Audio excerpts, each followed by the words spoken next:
So when I was born, Harvey Sloan was the mayor of Louisville, and there was a term. Okay, so you had Harvey I. Sloan, and then you have William B. Stansbury, and then you have Harvey I. Sloan again. And Stansbury was in there for 4 years. He was 5 years. He was unremarkable. He hardly accomplished anything. The only two things that is mentioned about William Brown Stansbury is there's a firefighter strike and he got impeached, or there was a trial for impeachment, which they never got a hold of him. So the firefighter strike was just about, there was a strike, he wasn't in town, the firefighters walked out until they get a contract, and then they eventually got a contract. So the firefighter strike won, but he was in New Orleans with an assistant at the time, so he couldn't deal with the crisis that was going on. And then later on, the impeachment proceedings was over over the some person who tried to take some money. So they tried to take some money, right? In the Stansbury T, right? Stansbury. So he was Cecil Randy Pesserazzi was a city official who pleaded guilty to extorting $16,000 from local businessmen. So Cecil Randy Pesserazzi extorting local businessmen for a shit ton of money. Federal investigators eventually came in. They said that some of that money that Cecil Randy Pesserazzi had embezzled or extorted also went to Stansbury mayoral campaign and to Stansbury personally. Now, when William Brown Stansbury was called to testify before a federal grand jury, he cited the Fifth Amendment against self-incrimination when questioned about the money. He was not charged in the incident, but it only added to the alderman's request to impeach him. So he pleaded the Fifth Amendment, right, because you don't have to implicate yourself. But that was it. So unremarkable, just two fucking just shitty things. He about got impeached. He's embezzling funds. He was against the firefighters' strike, and then eventually dies in a car wreck, and then they name a park after him. So just unremarkable career. It's kind of, it's a little bit embarrassing actually. But it's consistent with like the list of governors and the list of mayors in Louisville. So Harvey I. Sloan, he was elected twice, right? So Harvey I. Sloan was before and after Stansbury. So who is this Harvey I. Sloan? Well, George Harvey Ingalls Sloan. Okay, so George is his first name. Harvey Ingalls is two middle names, Sloan. But Harvey I. Sloan, George Harvey Ingalls Sloan. Okay, so Harvey I. Sloan was born in New York, New York.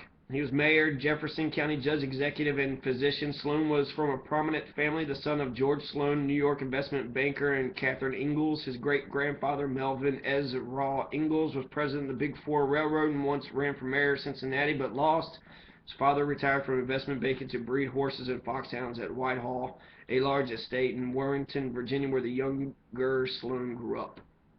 Okay, so his election. In 1968, Sloan, a Democrat, founded the Action for Clean Air. So that's good. He's for the environment. He's for clean air. This is Harvey Sloan. The group's lobbying activities got Sloan elected to serve on the county's Air Pollution Control Board. As a spokesman for clean air and health care issues, Sloan began to expand his political base, and in 1971, with the encouragement of friends, he entertained the idea of running for mayor. In 1973, he ran against Carol Whitten in the Democratic primary. Whitten, president of the Board of Aldermen, was a favorite of the old-line members of the party organization, but Sloan marshaled considerable financial resources to overcome Whitten's early lead in the polls. He won the nomination with the majority in all 12 wards. Sloan was elected mayor in November 73, defeating Republican C.J. Hyde, a former city police chief, by a margin of more than 2-1. He took office December 1st, served until 1977. In 1981, he was elected to a second term as mayor.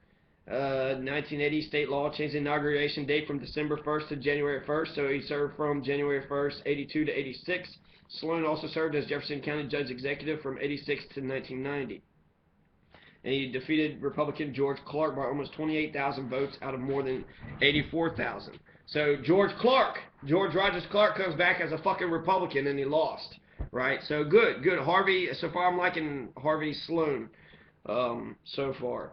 As mayor, Harvey I. Sloan presided over some of Louisville's most turbulent crises, including the April 3rd, 1974 tornado, and a garbage strike that same year. So April 3rd, 1974, there was a huge tornado. And the huge tornado was called the super outbreak. And the super outbreak happened in April 25th to the 28th. No. This was actually April 25th to the 28th, 2011 was the biggest fucking outbreak of tornadoes ever. That's happened 2 years ago. But the second largest tornado outbreak happened in April 3rd to April 4th, 1974. So under George Harvey I. Sloan's tenure, you have this super outbreak, a second largest tornado outbreak. It's the most violent tornado outbreak ever recorded. 30 F4, F5 tornadoes were reported. And there are 148 tornadoes confirmed in 13 U.S. states, including Illinois, Indiana, Michigan, Ohio, Kentucky, Tennessee, Alabama, Mississippi, Georgia, North Carolina, Virginia, West Virginia, New York, and the Canadian province of Ontario. Extensively damaged 900 square miles along a total combined path length of 2,600 miles. So, the death toll was over 300. It was the deadliest since the 1936 Tupelo, Gainesville tornado outbreak. And then the death toll would not be surpassed until the April 25th, 28th, 2011 tornado outbreak, which killed 324 people. So there was also another tornado that was reported. I'm not sure what it was, but the outbreak, a huge ass tornado outbreak happened, and it kills all these people. In '74, the same time Harvey Sloan is in there, so he has to he's over there, helping people in Louisville when that tornado happens. There's also a garbage strike that happened that same year, and the federal court ordered the desegregation of the city's school system through busing. So that also happened too, and that happened in 1975. So that's 20 years after the Brown v. Board of Education. 1954 Supreme Court decision was passed. So it took 20 years for us to integrate finally, and we're also in 2007 they undid integration, so now we're kind of back to where we were before. But I heard that might actually be a good thing. I don't know. George Harvey Ingalls Sloan, his important accomplishments as mayor include a voter-approved occupation tax increase to help the city fund the city's bus system, TARC, and the creation of the city's emergency medical service. He also championed air pollution controls and other environmental causes. In 1975, he and other city leaders as Wilson Wyatt Jr. were instrumental in reviving the Louisville Galleria project. So he was mayor for 2 different terms, and nothing seemed remarkable in the 80s, but 70s a lot of things happened. A garbage strike and a tornado, and desegregation happened. So that happened under Harvey I. Sloan. During all the white supremacist riots that had happened during that time, that was under Harvey I. Sloan.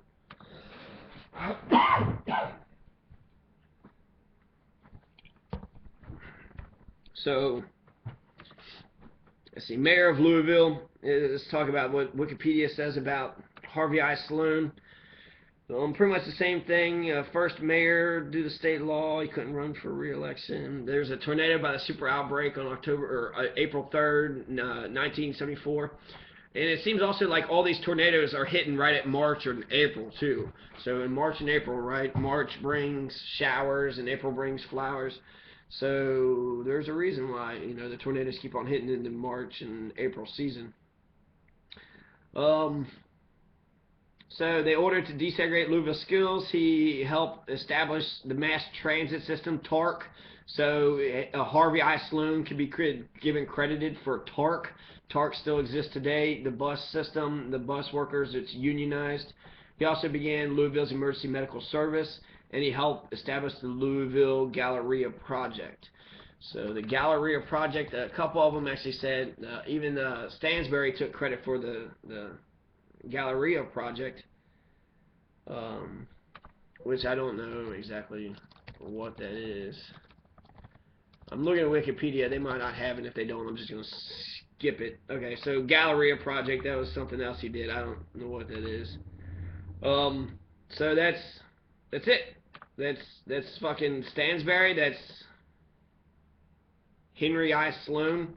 So those are some of the earlier fairly recent modern era mayors of Louisville. So you had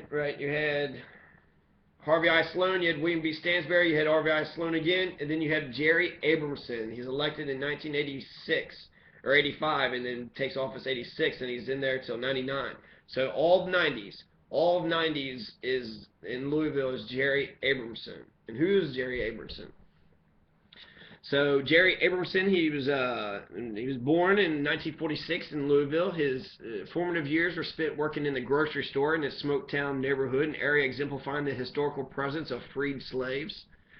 Like many Democrats of his generation, Abraham's political trajectory began while at university with his campaigning for Robert F. Kennedy's iconic 1968 run for the presidency. A charismatic and engaging local politician, the hallmarks of that era have worn off on Abramson and after his stint in private law. So he hangs out with fucking Robert Kennedy. He's also hanging out with Governor John Y. Brown. KFC man, right? So he's a corporate man. That's fascism when you have a corporate man in politics. Abramson was elected mayor of Louisville in 85, taking office alongside the introduction of term limits in 1986. So he had term limits, but I think he did 2 or 3 terms until the merger, and then did 2 more terms. So during his 10 years mayor, he enjoyed a high national profile, being named one of the country's most dynamic and top mayors by Newsweek and others. He remained consistently popular while in office through a string of achievements in securing key relocations to the city and the expansion of existing facilities to promote jobs growth, countering earlier population decline. Though able to produce 2 more election victories out of that hat, he turned out in 1998. So he had 2 more election victories out of that hat. So 3 terms. Abramson was succeeded as mayor by David L. Armstrong in 1999, who supported the proposal to form a merged city-county form of a metropolitan government in the city, which ultimately abolished the office of mayor as it was then organized. He then returned to private practice for Frost, Brown, and Todd, LLC, taught at Bellarmine University, and formed the Abramson Group, a planning economic development consultancy. The city's form of governance had constantly evolved since its incorporation as a frontier town in 1790 as part of the state of Virginia before Kentucky's formation as a separate state 2 years later. Louisville began with the 5-member board of trustees of respected citizens appointed by the state legislature before its elevation to city status as Kentucky's first city in 1828. It saw the creation of a common council. The city remained weak vis-a-vis Kentucky, with the state's governor selecting the 1-term mayor from the top 2 candidates in a citywide election until 1938. In 1851, a board of aldermen was created as a second chamber to the common. Blah, blah, blah. Further reform came with the introduction of mayor term limits in 1986. The proposal to merge the county seat of Louisville and the surrounding Jefferson County, passed in 2002, creating the consolidated city county government, Louisville Metro, similar to Nashville and Indianapolis. So Nashville has a consolidated government, city county, just like we do, and also similar population. So Nashville's a good comparison for Louisville. Jerry Abramson was successful in the first ever election for the mayor of the new Louisville Metro. The field vacated by Democrat David Armstrong and challenged by Republican Jack Early. Former mayor of Louisville suburb Hurst-born Jerry Abramson triumphed in the 2002 poll with 74% of the vote. Throughout his first term as Metro mayor, he was voted the city's best civic leader 5 times in Kentucky Monthly. Abramson has won plaudits for his efforts to revitalize the city's urban core and improvements to the periphery through new infrastructure. Louisville has recently been hailed by the urban governance think tank, the Brookings Institution, as a model for other cities. In November 2006, Abramson won re-election against Republican Council President Kelly Downard. Though with a reduced majority of 67%, Downard was endorsed by city policemen and firefighters. Perhaps slightly humbled by this, Abramson remains popular in the city, having earned the sobriquet Mayor for Life on account of his dominance in city politics for the past 2 decades. Jerry Abramson is married to wife Madeline and is a former president of the U.S. Conference of Mayors. However, his claim to the title to its natural end in 2010 with his decision to retire from City Hall and seek state office as lieutenant governor in 2011. He's also a member of the Mayors Against Illegal Guns Coalition. So that's Jerry Abramson, Mayor for Life of Louisville. So that's the last 3 of 5 mayors. We've seen Harvey I. Sloan, we've talked about William B. Stansbury, and we've talked about Jerry Abramson. So now we got David L. Armstrong and Greg Fisher. Let's see how they do.